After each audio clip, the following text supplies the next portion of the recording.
कौने नगरिया से आवे बरतिया हो, कौने नगर भैले सोर जी।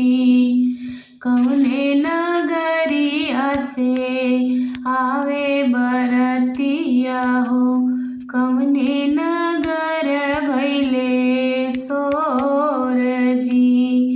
केकरे दुआरे सखी उतरे दुलहे रामा, केकरे मड़ौआ भैया जोर जी।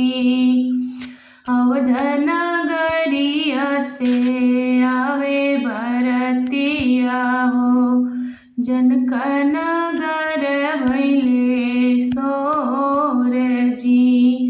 अवध नगरिया से आवे बरतिया हो, जनक नगर भैले सोर जी। राजा जनक द्वारे श्री रामचंद्र मड़वा में भैले जोर हो। राजा जनक द्वारे श्री रामचंद्र मड़वा में भैले जोर हो। केकरे दुआरे बाजे बरहो बजनवा हो, केकरे दुआरे सहनाई जी। केकरे दुआरे बाजे बरहो बजनवा हो, केकरे दुआरे शहनाई जी। केकरे दुआरे आवे हथिया से घोड़वा हो, केई करेला अगुवाई जी। दशरथ दुआरे बाजे बरहो बजनवा हो, जनक दुआरे सनाई जी। जनक दुआरे सहनाई जी। जनक दुआरे आवई हथिया से घोड़वा हो, सरवाजे करी अगुवाई जी। केकरे सोहेला सखिया जोड़े से जामा हो, केकरे ही सोला हो श्रृंगार जी।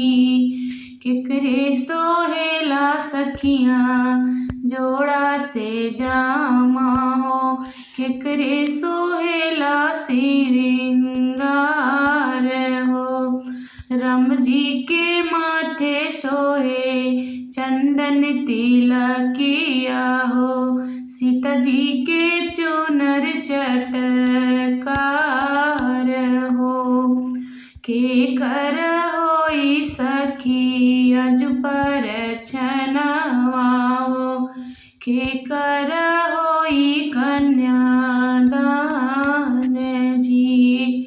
के होई आजो सखी सबसे पराई हो, के हो ब्याही लई जाई जी। के हुई आजो सखी सबसे पराई हो, के हो ब्याही लई जाई जी। राम जी के होई सखी अज पर छनवा हो, सीता जी के होई है कन्यादान जी। राम जी के होई सखी अज पर छनवा हो, सीता जी के होई कन्यादान जी। जनक दुलारी सखी सबसे पराई हो, राम जी भी यही लई जाई हो। जनक दो